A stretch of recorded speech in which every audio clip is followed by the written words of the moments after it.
Hi, this is Granny Fisher, and flu season's coming on, and so I'm working on my personal recipe for elderberry syrup. Elderberry is a traditional remedy for the flu, and in recent years, scientific research has shown that elderberry does stop replication of the flu virus.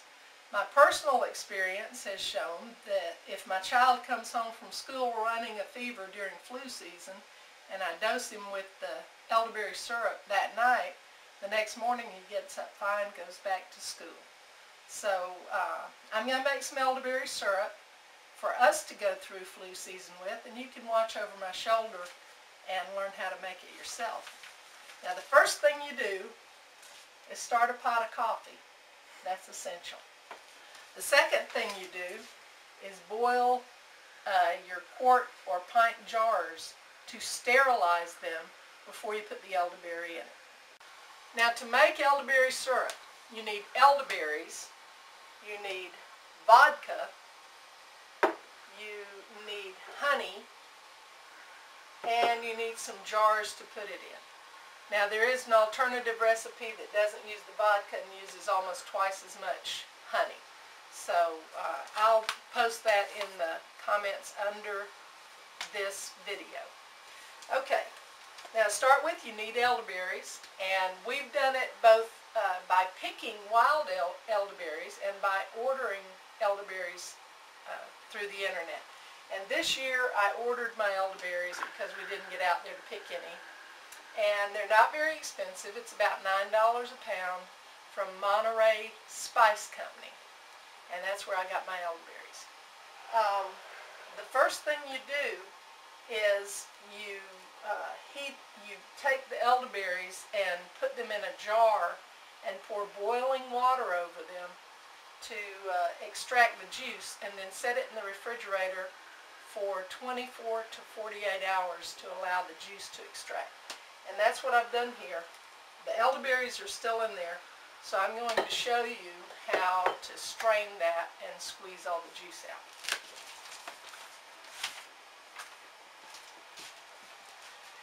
All this is a strainer with a clean cloth, and I'm going to pour these elderberries through it. They've been in the refrigerator for a couple of days.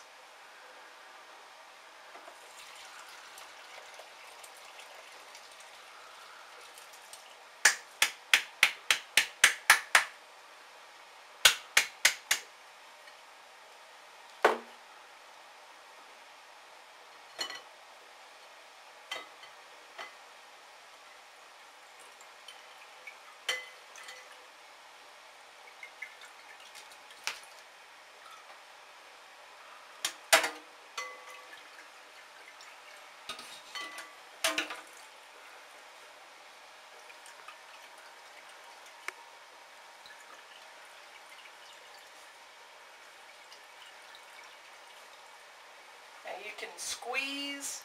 You want a good cloth here, not real thin. You don't want the little bits to go through, the little solid bits. But if you use a good clean cloth, and you can use a clean washed t-shirt or a pillowcase. In this case, this is a piece of cloth from an old dress that I've used many times to strain my goat's milk with. And you just squeeze all the juice out, and then discard this. And then you go show your husband you're bleeding. That's a joke. Okay. Now, initially, the recipe calls for to put 1 cup of berries in a quart jar and pour 2 cups of boiling water over them. If they soak it up, add a bit more, put it in the fridge or a cool, dark place for 24 to 48 hours, then strain it like I did just here. You'll need 3 jars of elderberry, 3-quart jars of elderberry to get enough juice for 7 cups of juice. Now, I went ahead and just used the whole pound of elderberries, so I've actually got more than 7 cups. But But I'll use what I need to make my elderberry syrup and then put the rest back in the refrigerator and perhaps make a half a batch later on.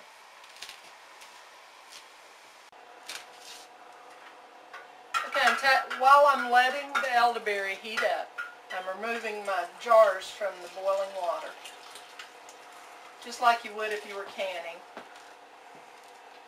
These have been sanitized in boiling water. Not sure how many jars it's going to take because I decided to go ahead and make a recipe and a half. But I'll give you the measurements for one recipe.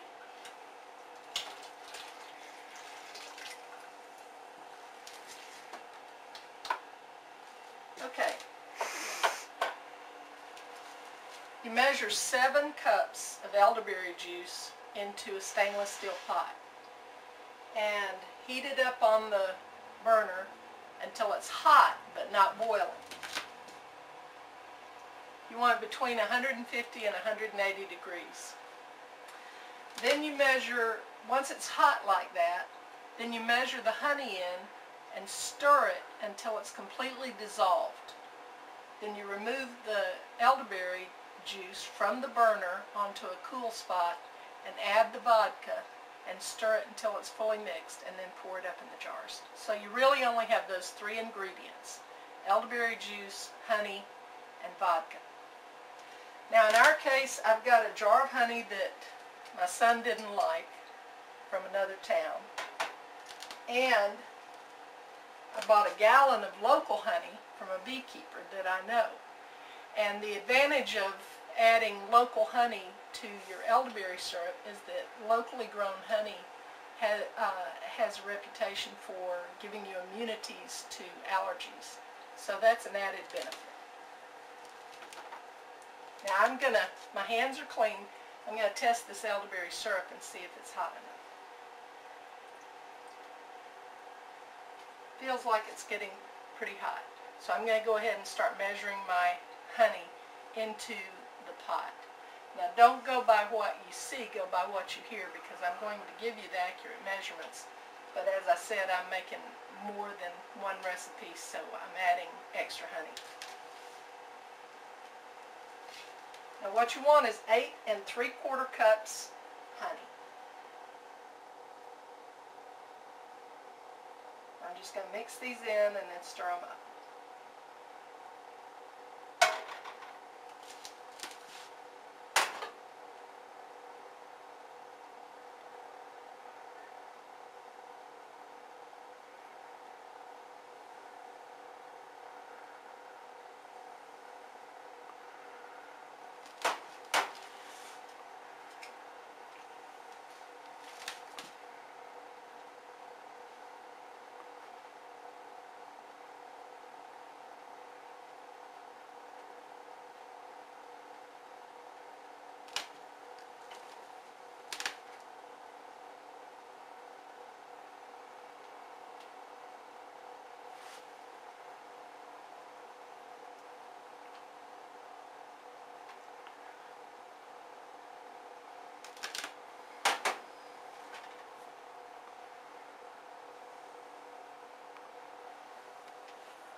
Okay, we've poured up all the honey in the pot. I had one more jar to take out here. And now I'm stirring it. I'm using a spatula because it has the little holes. It's better for mixing. And you stir it until the honey's fully dissolved. Now the honey and the elderberry are both very messy. And it's like I was telling my husband a minute ago, the vodka is actually the gentleman of the 3 because it just pours in a jar. The honey gets all over everything and the elderberry gets all over everything. And while we had the camera off, you didn't see it, but we were cleaning up, wiping it up. Okay, I think I've got that pretty well mixed. So I'm going to take it off the burner. And then I'll measure the vodka. Now normally you're going to use 3 cups of vodka for this recipe. Now because I increased my recipe by 1/3, I'm going to put 4 cups of vodka in here. Okay. This is a 2-cup measuring cup.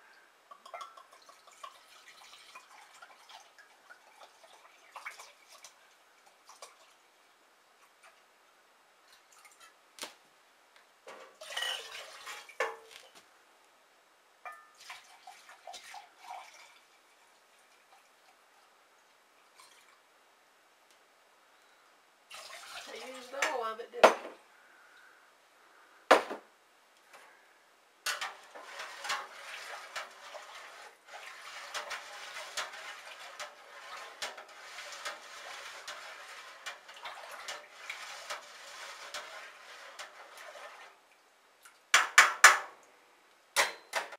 Okay, now we're going to try and make not so much mess pouring this in.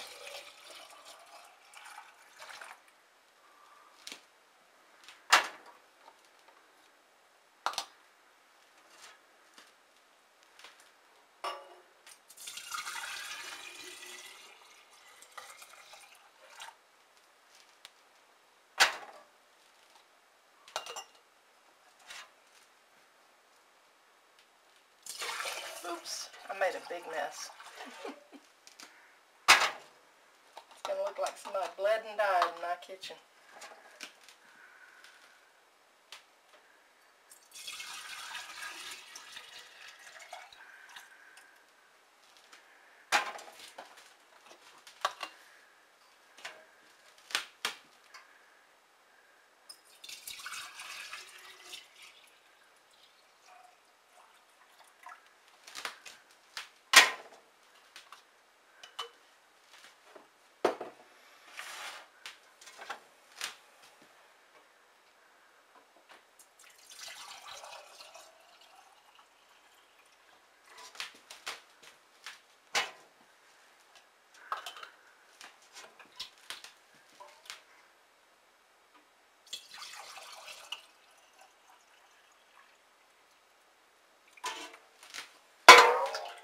Got a little bit extra, so I'm going to try and put it in these jars that didn't have as much.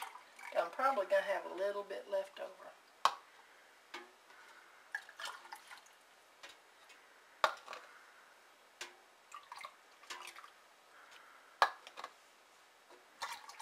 This is what happens when you make it up as you go along.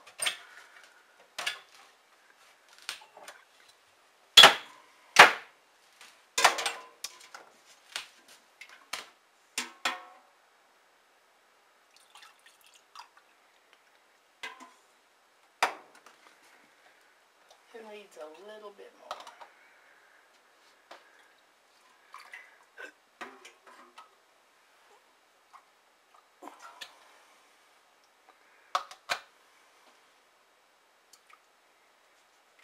Okay, we finally measured it all out. Since this little jar was not sanitized, I'll use it for whatever our first flu season is, maybe just for a little tonic as we go through the winter. But that's how you make elderberry syrup. And the dosage, the full recipe, and all the ingredients are available at my website, womaninthewilderness.weebly.com. And I will put a link to that in the information below this YouTube video. Some people, when they hear about us making that elderberry syrup with vodka, they make all kinds of jokes about getting drunk and all that. But the whole point of the vodka is that it has the correct percentage of alcohol for extracting the medicinal properties of the herb or the plant. And so it actually extracts those medicinal properties to your benefit. You can use it to counteract the effects of the flu. And it also preserves the syrup, so you don't have to refrigerate it. With the alternative recipe where you add extra honey and don't use the alcohol, you have to refrigerate the elderberry syrup. with the vodka, you can put it in a pantry or a cabinet, just a cool, dark place, and it'll keep a long time. So either way, whether you use the vodka in your elderberry syrup or you don't, either way it'll work just as well. Just remember how to preserve it. Well, this is Granny Fisher, and I'll see you next time.